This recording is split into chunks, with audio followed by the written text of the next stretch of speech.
আমি জানি না ফজলুর রহমান সাহেব বলছেন কোন লুকাস টেনেতে বলেছেন মুক্তিযুদ্ধের পক্ষে কথা বলার, আরেকজন মুক্তিযুদ্ধকে অ্যালাইন বা মেলাইন করার কোন অধিকার তার আছে? উনি অত্যন্ত নিচু মনের, নিচু স্তরের একটা নীরবতা সম্মতির লক্ষণ, সংস্কৃত কথা আছে মনতায় সম্মতি লক্ষণম। সেটা যদি হয়ে থাকে তাহলে ধরে নিলাম যে ফজলুর রহমান সাহেব মেনে নিয়েছেন শহীদ রাষ্ট্রপতি জিয়াউর রহমান বাংলাদেশের মহান স্বাধীনতার ঘোষক জিয়াউর রহমান, উনি শেখ হাসিনার বয়ান অনুযায়ী রাজাকার। আপনি যোগদান করেছেন জামাত ইসলামীতে, আপনি কি আসলে নিজেকে মনে করেন কিনা যে আপনি দ্বিগুণ অপরাধ করেছেন? আমি যদি ব্যক্তিগতভাবে আপনাকে প্রশ্ন করি। অপরাধ তো আমি কেন করব? আমি তো গর্বিত। আমি আপনি মনে গর্বিত? করি আমি এমন একটি রাজনৈতিক দলে অংশগ্রহণ করেছি যারা বাংলাদেশের স্বাধীনতাকে রক্ষা করার জন্য আপ্রাণ চেষ্টা করে যাচ্ছে, যারা ভারতের আধিপত্যবাদের বিরুদ্ধে যাতে বাংলাদেশের স্বাধীনতা ভারতের কাছে বিক্রি হয়ে না যায় সেজন্য যারা আজকে যুদ্ধ করছে তাদের অগ্রভাগে আছে জামাত ইসলামের বীর সেনানীরা।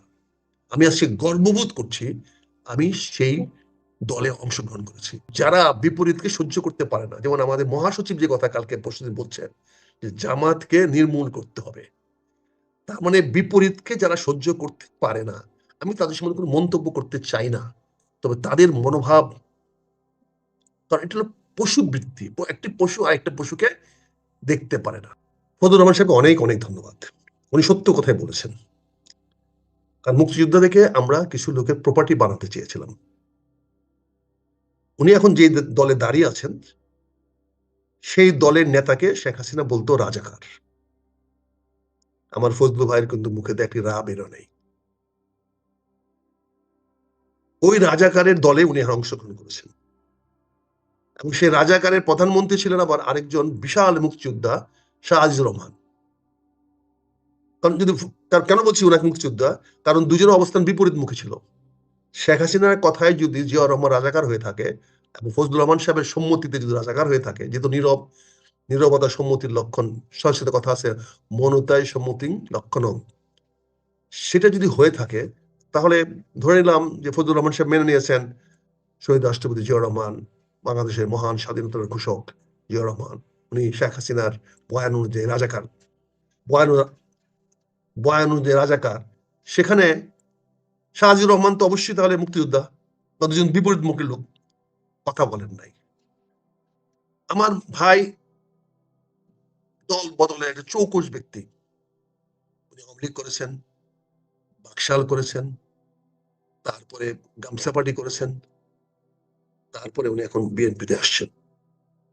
উনি তো বিভিন্ন সময়ে বিভিন্ন অবস্থান নেন, যেখানে ভালো মনে করেন দেশ ও জাতির কল্যাণে যেটা ভালো মনে করেন সেটাই করেন। আমি ওনাকে স্বাগত জানাই, এটা কোনো অপরাধ কিছু না। যেখানে জাতিকে বেশি সার্ভিস দেওয়া যায় তিনি সেটাই করবেন, আমি এটাই মনে করি। এখন জামাত ইসলামকে উনি পছন্দ করেন না, না করার কথা। উনি সাধারণত বিরোধী দল পছন্দ করেন না, উনি সরকার দলে থাকতে চান, ঘুরে গেলে শেষ পর্যন্ত সরকার দলে আসছেন, এবার এমপিও হয়েছেন। উনি এমপিও হতে পারেন না, মৌলানা আতাউর রহমান সাহেবের মতো যে লোকের কাছে হেরেছিলেন, অরাজনৈতিক ব্যক্তির কাছে বিএনপিতে উনি প্রার্থী ছিলেন। তারপর তো আব্দুল হামিদ সাহেবের জন্য উনি হতে পারেন নাই। উনি একজন মুক্তিযোদ্ধা, উনাকে আমি সম্মান করি, শ্রদ্ধা করি, শ্রদ্ধা রেখে বলছি উনার যে কোনো কথা বলার অধিকার আছে। তুমি শুধু বিনয়ের সঙ্গে বলবো অন্যকে সম্মান করলে নিজের সম্মান পাওয়া যায়। ফজলুর রহমান সাহেব একজন মুক্তিযোদ্ধা হয়ে আরেকজন মুক্তিযোদ্ধা কি করবে তার বলার অধিকার রাখে না, এটা দৃষ্টতাপূর্ণ। উনি ভাগ্যবান, গ্রামে একটা কথা আছে যে হতবাগার গরু মরে, ভাগ্যবানের বউ মরে। উনি অত্যন্ত ভাগ্যবান, উনার গরু মরে নাই, কিন্তু আমাদের ভাবি দেখে আমরা হারিয়েছি। উনি ভাবি পরিবর্তন করার সুযোগ পেয়েছেন, উনি আমাদের সেই ভাগ্যবানদের একজন। আমাদের গ্রামের কথা, ইটনার কথা, এটা বুঝছেন না যে হতবাগার গরু মরে আর ভাগ্যবানের স্ত্রী মরে। আমি আমার ভাবির প্রতি শ্রদ্ধা সম্মান জানিয়ে বলছি সেই ভাগ্যটা আমার ফজলুর রহমান ভাইকে দিয়ে গেছেন। কিশোরগঞ্জ জেলার উনি আমাদের একজন অনেক বড় মাপের নেতা, যিনি আব্দুল হামিদের কন্টেন্ডার, আব্দুল হামিদের বিরুদ্ধে রাজনীতি করেছেন, জিল্লুর রহমানের বিরুদ্ধে রাজনীতি করেছেন। তিনি অনেক উপরে থাকার কথা, আমাদের মতো, আমাদের চেয়ে অনেক অনেক উপরে যাওয়ার কথা। উনি বয়ান দিয়ে দিলেন যে মুক্তিযোদ্ধা ওনাদের সম্পত্তি, মুক্তিযোদ্ধার বাইরে অন্য কোনো স্বাধীনতা বিরোধী শক্তির পক্ষে গেলে উনি তো বলছেন স্বাধীনতা বিরোধী শক্তি, ৭১ বিরোধী শক্তির কথা, বাংলাদেশের মুক্তিযুদ্ধের বিরোধী শক্তি না। বাংলাদেশের স্বাধীনতা একটা প্রবাহমান বিষয়। বাংলাদেশের মুক্তিযুদ্ধ আমাদের ৭১ মুক্তিযুদ্ধ বলতে হবে। তার আদারওয়াইজ মুক্তিযুদ্ধ একটা প্রবাহমান বিষয়। মুক্তিযুদ্ধটা চলমান আছে। আপনি মুক্তিযুদ্ধ করছেন, আমরা মুক্তির জন্য লড়াই করছি, আমরা আমাদের স্বাধীনতা সার্বভৌমত্ব টিকিয়ে রাখার জন্য লড়াই করছি। এটা অব্যাহত থাকবে। এখানে প্রতিটি দেশের নাগরিকই সবসময় স্বাধীনতার যুদ্ধ করছে। উনি তো এরকম কোন সোল এজেন্সি নিয়েছেন কিনা জানি না, বা মুক্তিযুদ্ধের উনি এত বড় নেতা ছিলেন কিনা আমি তাও জানি না, ওনার প্রোভাইডারের রাইট আছে কিনা আমি জানি না। তবে আমি বিনয়ের সঙ্গে বলতে চাই, এই সমস্ত মুক্তিযোদ্ধাদের এই সমস্ত কথাবার্তা বলে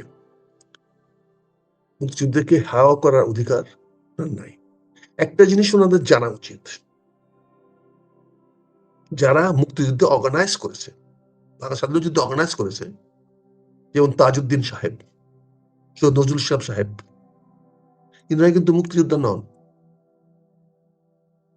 মুক্তিযুদ্ধ হলো জেনারেল উসমানী। বাংলাদেশের আমরা সবাই সরকারি কর্মকর্তা কর্মচারী, কিন্তু সবাই সেনা সদস্য নয়। সেনা সদস্য যারা সেনাবাহিনী চাকরি করে। মুক্তিযুদ্ধ হলো বাংলাদেশে যারা অস্ত্র নিয়ে যুদ্ধ করেছিল, যারা অস্ত্রধারী ছিল, তাদেরকে মুক্তিযোদ্ধা বলা হতো। এর বাইরে যারা ছিল তারা মুক্তিযুদ্ধের সহায়ক শক্তি ছিল, মুক্তিযুদ্ধের স্থপতি ছিল, মুক্তিযুদ্ধের সরকার ছিল, মুক্তিযুদ্ধের সময়কালকে সরকারি কর্মকর্তা ছিল, অনেক তৌফিক এলাহি আছে, ওরা আছে। তার মধ্যে কয়েকজনকে মুক্তিযুদ্ধের সুযোগ দেওয়া হয়েছে, যারা বিভিন্ন আর্মি ক্যাম্পে থাকতেন, মিলিটারি সেক্টরে থাকতেন। সেটা এগুলো কথা বলতে চাই না, থুতু আমি যদি আপনাকে ইন পার্টিকুলারলি বলি, আপনি একজন মুক্তিযোদ্ধা ছিলেন, আপনি যোগদান করেছেন জামায়াত ইসলামীতে, আপনি কি আসলে নিজেকে মনে করেন কিনা যে আপনি দ্বিগুণ অপরাধ করেছেন? আমি যদি ব্যক্তিগতভাবে আপনাকে প্রশ্ন করি। অপরাধ তো আমি কেন করব? আমি তো গর্বিত। আমি মনে করি আমি এমন একটি রাজনৈতিক দলে অংশগ্রহণ করেছি যারা বাংলাদেশের স্বাধীনতাকে রক্ষা করার জন্য আপ্রাণ চেষ্টা করে যাচ্ছে, যারা ভারতের আধিপত্যবাদের বিরুদ্ধে, যাতে বাংলাদেশের স্বাধীনতা ভারতের কাছে বিক্রি হয়ে না যায়, সেজন্য যারা আজকে যুদ্ধ করছে তাদের অগ্রভাগে আছে জামাত ইসলামের বীর সেনানীরা। আমি আজকে গর্ববোধ করছি আমি সেই দলে অংশগ্রহণ করেছি। আজকে ভারতীয় আধিপত্যবাদ বলেন, আমাদের ভারতীয় হিন্দুত্ববাদে আধিপত্য বলেন, যার বিরুদ্ধে প্রকাশ্যে সংগ্রাম করছে সে দলটির নাম জামাত ইসলাম। শুধু একা জামাত ইসলাম না, আরো ইসলামিক দলগুলো জামাত ইসলামের নেতৃত্বে সেই সংগ্রামটা করছে। এই বাংলাদেশ জামাত ইসলামের জন্ম হয়েছে 1980 সনে। শহীদ রাষ্ট্রপতি বাংলাদেশের মহান মুক্তিযোদ্ধা স্বাধীনতার ঘোষক জিয়া রহমানের হাত ধরে। জিয়া রহমান যে কয়েকটি দলকে নিবন্ধন দিয়েছেন, তার মধ্যে একটি হলো বাংলাদেশ জাতীয়তাবাদী দল। এছাড়া আরো অনেকগুলো দল আছে, তার মধ্যে আরেকটি অন্যতম দল হলো বাংলাদেশ জামাতে ইসলাম। আমি জানি না ফজলুর রহমান সাহেব বলেছেন কোন লুকাস টেনেতে বলেছেন মুক্তিযুদ্ধের পক্ষে কথা বলার, আরেকজনের মুক্তিযুদ্ধকে অ্যালাইন বা মেলাইন করার কোন অধিকার তার আছে? উনি অত্যন্ত নিচু মনের, নিচু স্তরের একটা আমি আমি ওনাকে নিয়ে গর্ব করতে চাই। আমি ফজলুর রহমান সাহেবকে নিয়ে গর্ব করতে চাই। কিন্তু তাহলে আপনি বাংলাদেশের সম্পূর্ণ উল্টা পাশে আপনি অবস্থান করছেন মুক্তিযুদ্ধ বিষয়ক প্রশ্নে, জামাত ইসলাম বিষয়ক প্রশ্নে।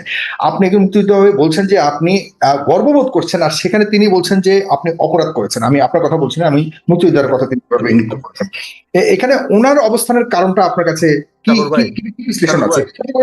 আমরা গুরুত্ব নিয়ে প্রশ্ন করব, কারণ আমার সবচেয়ে বিপরীত ব্যক্তিটি, যাকে আমি সবচেয়ে বেশি ভালোবাসি, সবকিছু আমার বিপরীত, যাকে আমি জীবনের চেয়ে বেশি ভালোবাসি, সে হলো আমার স্ত্রী।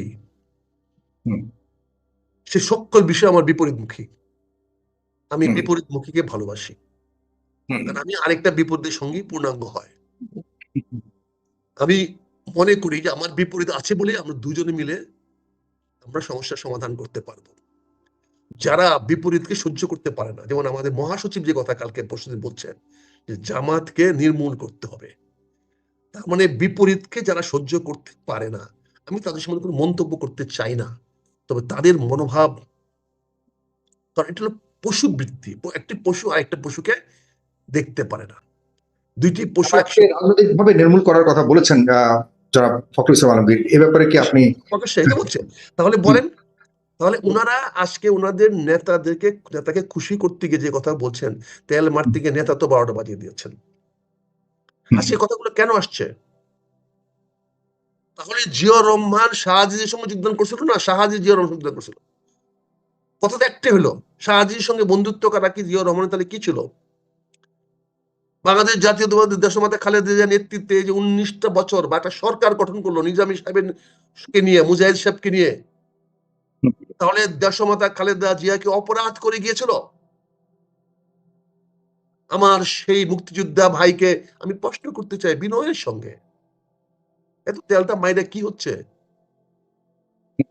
আপনার অবস্থানটা কোথায় নিয়ে গেছেন?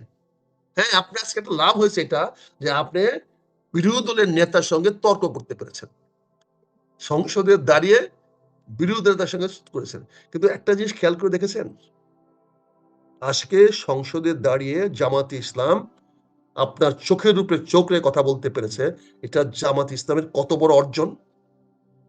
একজন মুক্তিযোদ্ধাকে ধমকায় কথা বলতে হয়েছে, নিন্দা করে কথা বলতে হয়েছে, এই সুযোগটা আপনি কেন দিলেন জনাব ফজলুর রহমান সাহেব? কার স্বার্থে দিলেন?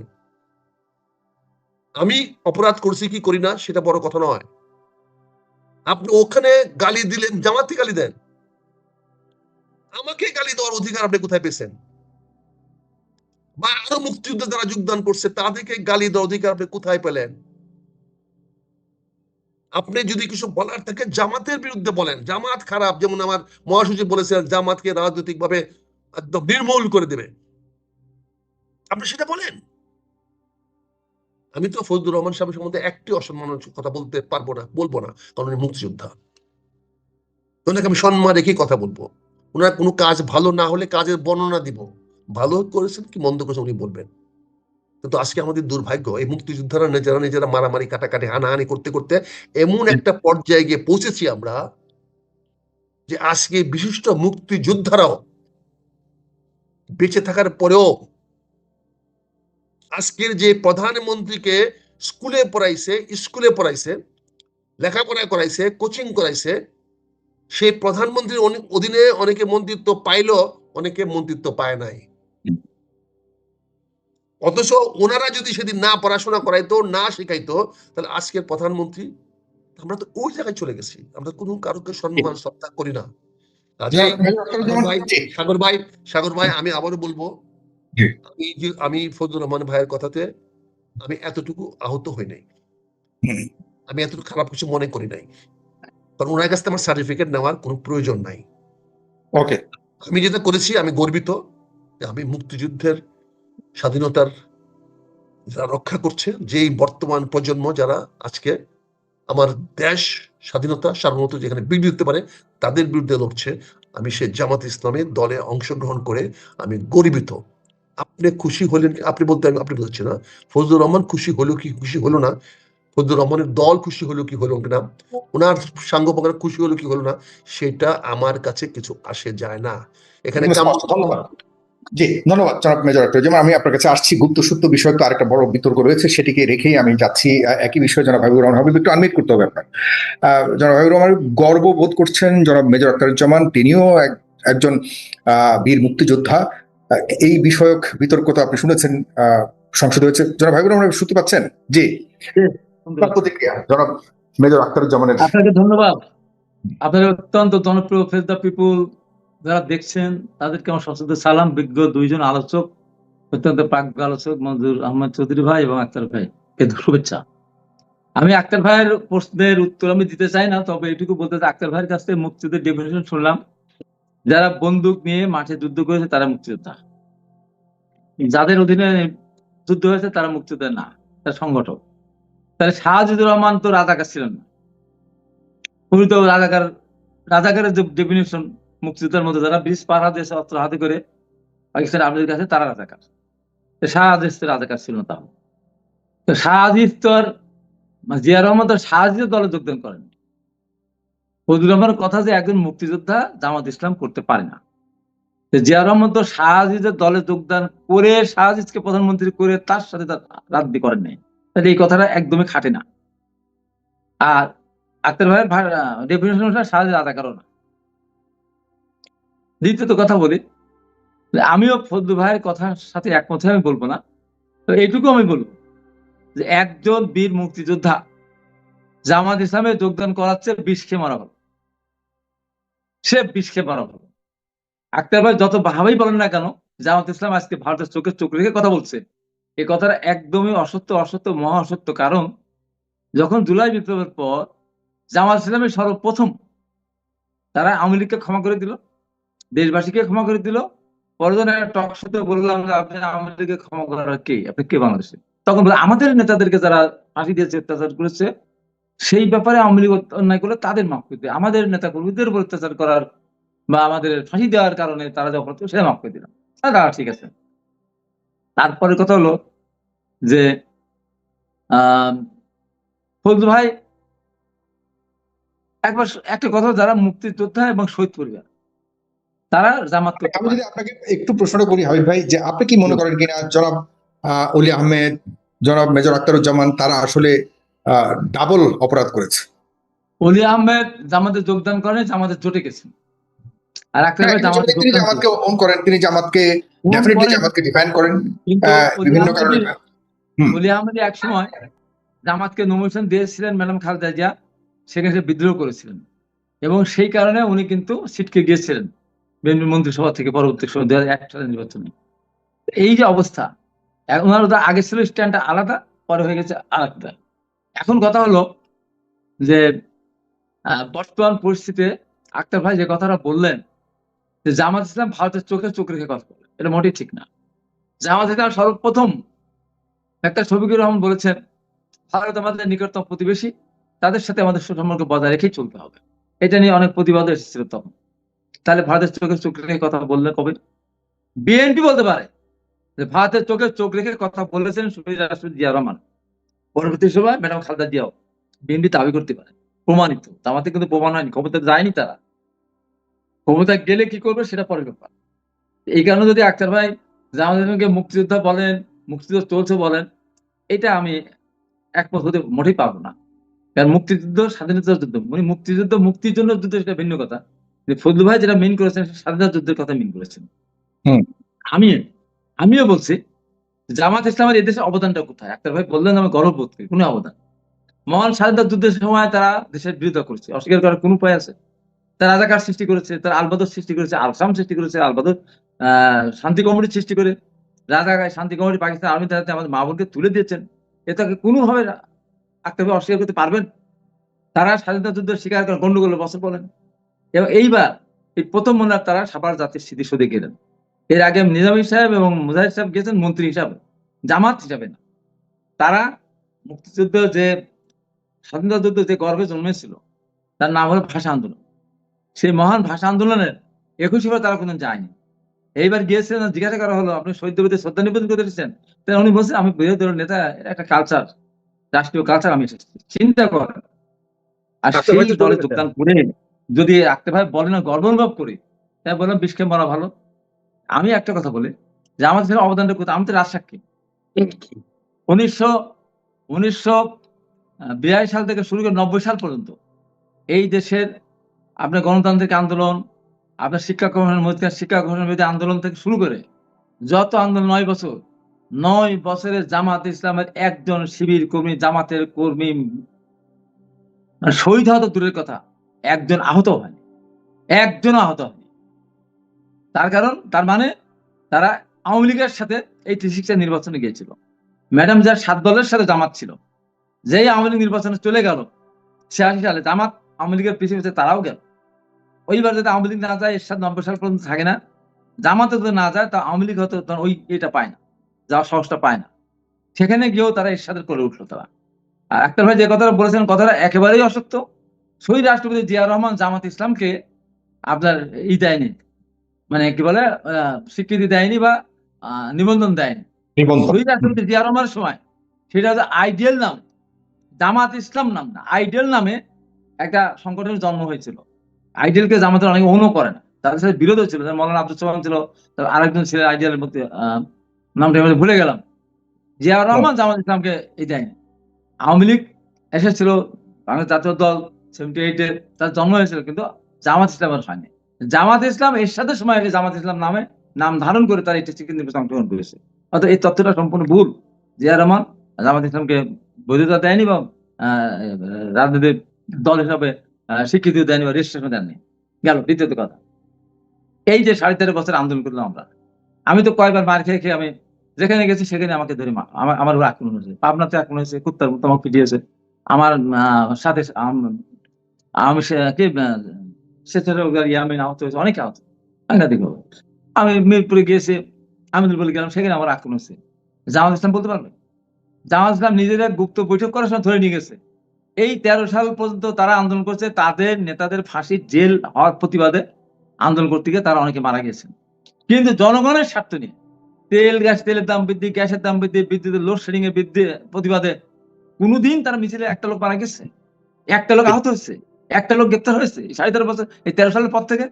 তা দেশের মানুষের স্বার্থের জন্য জামাত ইসলাম কোনদিন কোনো কালে কোনো রকমের তাদের কোনো ভূমিকা নেই। এই যে যদি বলেন জুলাই বিপ্লব, জামাত ইসলামের নেতাদেরকে ফাঁসি দেওয়া, জামাত ইসলামের জুলাই বিপ্লব, বর্তমান আমিরকে জেলে নিয়েছে, তার ছেলেকেও জেলে নিয়েছে, শফিকুল ইসলাম মাসুদ দীর্ঘদিন জেলে ছিল, তাদের অনেকেই তো নির্যাতিত হয়েছে।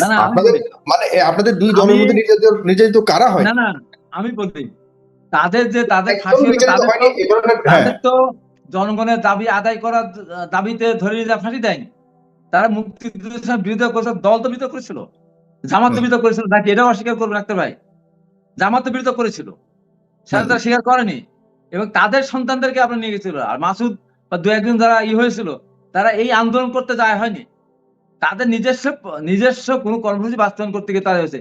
কোনোদিন আমার কথাটা বুঝতে হবে যে রাজপথে আন্দোলন করতে গিয়ে ডাক্তার মাসুদ বলেন, যেই বলেন, তাদের কোনো লোক জনগণের দাবি আদায় করতে গিয়ে তাদের কোনো লোক গ্রেপ্তার হয় নাই, তাদের কোনো লোক মারা যায়নি। আপনি যদি জুলাই আন্দোলনের কথা ধরেন, অন্য অপরাধের কারণে জুলাই আন্দোলনের সময় যে ছাত্র শিবির দাবি করেছে, তারা তখনও তারা গুপ্ত ছিল, তারা ছাত্র শিবির নামে কোথাও তারা হয়নি, ছাত্র শিবির করতো, স্লোগান দিত ছাত্র শিবিরের নামে বিশ্ববিদ্যালয় ক্যাম্পাসে, কলেজ ক্যাম্পাসে এইরকম স্লোগান ছাত্র শিবির নামে দিয়ে তারা কিন্তু সমন্বয় কেউ হয়নি, তারা গুপ্ত থেকে সমন্বয়, তার দলের নামে না, ওই দল প্রকাশিত ছিল না, বরঞ্চ সাদিক কায়ুমিরা এরা ছাত্রলীগের মিছিলে গিয়ে হেলমেট পরে বিভিন্ন জায়গায় গুপ্ত সূত্র নিয়ে আমি দ্বিতীয় রাউন্ডে আসছি আপনার কাছে। তার মানে আপনি এখন বুঝাতে চাচ্ছেন যে, আমি শেষ করে দিই, সেটাই বলবো যে আক্তার ভাই দেখাতে পারেন যে জামাত ইসলাম জনগণের আন্দোলন নিয়ে, দাবি নিয়ে আন্দোলন করতে গিয়ে জুলাই বিপ্লবের এটা বাদ দেন, এই প্রশ্নটা বাদ দেওয়ার পরে এর সাথে 9 বছর এবং তার পরবর্তী আওয়ামী লীগের কয় বছর একটা লোককে দেখাতে পারেন, তাই বলবো যে আমার দেশের মানুষের জন্য আন্দোলন করে, সংগ্রাম করে, আক্তার ভাই সেই দলটা করে, তাকে আমার সম্মান করা উচিত। আমি বলবো মোটেই না। সর্বশেষ আমার একটা বক্তব্য দিয়ে শেষ করি, জামাত ইসলাম হলো একটা প্রভাবান নর্দমা। প্রভাবান নর্দমার ভিতরে আপনি লাখ সাবান নিয়ে যান, ডাব সাবান নিয়ে যান, কসকো সাবান নিয়ে যান, যে সাবান নিয়ে যান না কেন, সাবান যতই গোসল করবেন গায়ের ময়লা যাবে না। জামাত ইসলামের রাজনীতি ঠিক তদ্রুপ, ওরা দেশের জন্য ওরা রাজনীতি করে, ওরা নিজেদের জন্য করে, দলের জন্য করে, নিজের ভাই যদি তার দল না করে, অসুস্থ পড়ে থাকলে তারা দেখে না, তারা এই হলো জামাত ইসলাম। একদম স্পষ্ট। আপনাকে অনেক ধন্যবাদ। আসছি আপনার কাছে, এবং জনগণ যারা দেখছেন তারা কি একমত কিনা আপনাদের মতামত জানাবেন। খুব গুরুত্বপূর্ণ মন্তব্য করেছেন জনাব হাবিবুর রহমান হাবিব, এটির প্রেক্ষিতে আপনাদের মতামত জানবো। জনাব ডক্টর মঞ্জুর আহমেদ চৌধুরী, দুজন বিজ্ঞ রাজনীতিবিদের কথা শুনলেন, আপনার কাছ থেকে একটু মূল্যায়ন শুনতে চাই প্লিজ।